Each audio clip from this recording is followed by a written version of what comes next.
สบายดีเจอกันอีกแล้วเนาะสำหรับมือนี้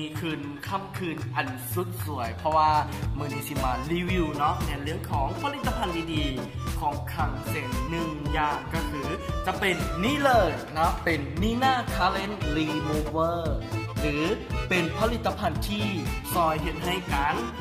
ลบย่างเช่นว่าลบคิ้วเนาะลบตาหรือลบสีปากรวมถึงใบหน้าที่เต็มไปด้วย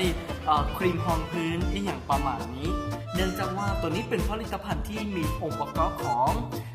มากไม้ชนิดหนึ่งซึ่งมากไม้ตัวนั้นเขาบ้านเห่าว่ามักพริกหลาเนาะหรือว่าทับทิมของเมืองไทยเสียเกินไปเนาะทับทิมมีจุดเด่นก็คือว่าเวลาเขาใช้ไปแล้วเอาสำลีมาสุกกับตัวนี้แล้วใช้ไปแล้วจะเกิดอาการหนึ่งก็คือ 1. ความผ่องใสเกี่ยวกับใบหน้าของท่านจะหลากขึ้น 2. มันจะสามารถกระชับหูคุ้มขนได้ถึง 100% มาเบิ้งกันมีความแตกต่างเขาจะใช้ไฟนะท่านเนาะใช้ไฟลองเบิ้งสังเกตง่ายๆเลยว่าอยู่ในนี้ก็จะมี2ชั้นเห็นว่าจะเป็น2ชั้นเป็น2ชั้นสังเกตได้เลยว่า2ชั้นนี้มันจะแยกก็คือจะมีส่วนของน้ำมันเนาะแล้วก็จะมีส่วนของน้ำเขาเรียกว่าเป็นน้ำในองค์ประกอบอยู่ในนี้เลย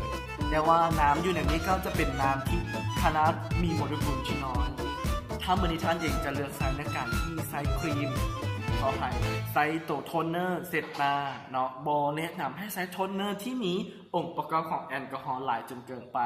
เพราะจะเห็นให้ใบหน้าของท่าน 1. ขึ้นสิวได้ 2. เหม็นจะเกิด 3. จะเป็นฝ้าอยู่ใบหน้าแต่ผลิตภัณฑ์ตัวนี้ปราศจากย่าง 100% คือปราศจากความที่เป็นเคมีนั่นเองเนาะเพื่อว่าท่านเองจะได้รู้ว่าคุณภาพของตัวนี้ดีแท้หรือบ่มื้อนี้ข้าพเจ้าก็จะมีนางแบบเนาะคนหนึ่งที่จะมาเป็นตัวแบบให้เราได้ลองเอาตัวนี้มาเสร็จนาลองเบอร์นั่นเองนะสำหรับต้มให้สาวยุ้ยก่อนนะเชิญเลยเอาตั้งเข้ามาเลยนี่เอาซัมรีท่านมาเป็นซัมรีแพนเนาะเดี๋ยวเราจะได้เอาตัวนี้เป็นการทอกแล้วก็เยื่อไฟให้ได้เนาะเราจะใช้ซัมรีแพนแบบนี้นะโดยที่เขาหยดตัวนี้ลงไปแต่ว่าเขาบอกว่าต้องอันนั้นสลาเนาะหรือว่าเขย่ามันก่อนแล้วก็เขาห่วยลงไปแบบนี้ตัวโทนเนอร์ตัวนี้มีคุณสมบัติในการทำความสะอาดหน้าได้ถึง 100%ข้าพเจ้าจะเดี๋ยวทอสอีกนิดนึงแต่ว่าต้องเขย่าควดทุกครั้งเนาะเพื่อว่าให้เนื้อครีมมันผสมกันนั่นเองเนาะเขาจะให้นางแบบพอรับตาเนาะรับตาวิธีการเซ็ตง่ายๆให้ท่านหมุนได้หนึ่งหมุนเพื่อว่าให้เนื้อครีมตัวนี้ขออภัยหมุนให้เนื้อของโทนเนอร์ตัวนี้เนาะทึกกับเครื่องสำอางนะเพื่อให้เครื่องสำอางสะอาดเช็ดเบาๆทาเช็ดเบาๆแบบนี้สังเกตเบิ่งเห็นปะนี่คือความเปื้อนของโทนเนอร์ลองเมือนตาเบิ่งนางแบบแซบตาบอแซบตาแสดงว่าโทนเนอร์ตัวนี้เป็นโทนเนอร์ที่สามารถใดแบบมั่นใจเลยก็คือเป็นโทนเนอร์ที่มีความปลอดภัยสูงนั่นเองนะนี่คือเขาซับผ่านไปแล้วเขาลอกแผ่นฟิล์มออกหรือว่าแผ่นอันนี้ออกอีกอันหนึ่งนะแล้วก็มาซับทางนี้เห็นว่าทันเพียงแต่ซับครั้งเดียวรู้สึกได้เลยว่าความสะอาดของสีที่เขาแต้มลงไปเนาะสะอาดหมดจดเลยและท่านใดที่มีปัญหาเรื่องหนังตาตกแดงสรรพคุณที่มีส่วนผสมตัวนี้ก็คือจะช่วยให้หนังตาของท่านนี่สดใสขึ้นมามาอีกแล้วดำๆเห็นปะผ่านไปนะเนี่ยดึงออกเนี่ยพอดึงออกปุ๊บท่านลองสังเกตขอให้เนาะแก้มของหนังของหนังแบบของเขาจะเป็นสีแดงๆหน่อยนึง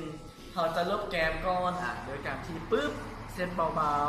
ๆเห็นปะเนี่ยสีแก้มเรามาเช็ดข้างนี้ปุ๊บนี่เซตไปเลยโอเคเนาะถือว่าการเซตหน้าด้วยโทนเนอร์ตัวนี้เป็นการเซตหน้าด้วยความสะอาด 100% และมีความปลอดภัยสูงแถมที่สำคัญโทนเนอร์ตัวนี้1กระปุกถ้าเป็นผู้หญิงใช้จะสูงถ้าใส่ทุกมือเนาะจะสูงถึง2เดือนเลยทีเดียวแล้วก็ถามว่าเขาสามารถเซตริมฝีปากของหนังแบบแต่บอที่แบบแดงหลายเนาะลิปสติกบางยี่ห้อเซตออกยากหลายมือนี้หายห่วงใส่โทนเนอร์สนิทนี้ปุ๊บเสร็จปั๊บลิปสติกหายเลยเนาะมูนไปนิดนึงเห็นป่ะท่าน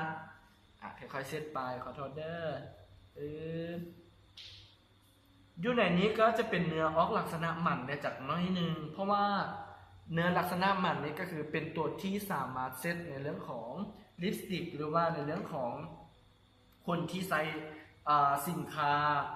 ปกปิดใบหน้าจังสินะอันนี้ก็สามารถเซตได้นี่เห็นป่ะท่านนะถือว่าสะอาดเลยแล้วสำหรับผู้ใดที่คานล้างหน้าโดยที่แปลว่าอุ้ยไปกิน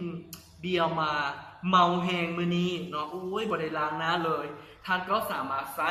รีมูเวอร์ตัวนี้1กระปุกกับสำลีแผ่นเนาะยี่ห้อใดก็ได้นะตามบ้านเฮาแล้วก็ผสมกับตัวนี้แล้วหลังจากนั้นท่านเซ็ตไปเลยเนาะมักบนไหนสะอาดก่อเสร็จบอลนั้นเนาะสำหรับคลิปวิดีโอของการทำความสะอาดใบหน้าโดยคังเซนรีมูเวอร์เดี๋ยวจะอ่านภาษาเต็มๆให้เบิ่งเนาะก็จะเป็น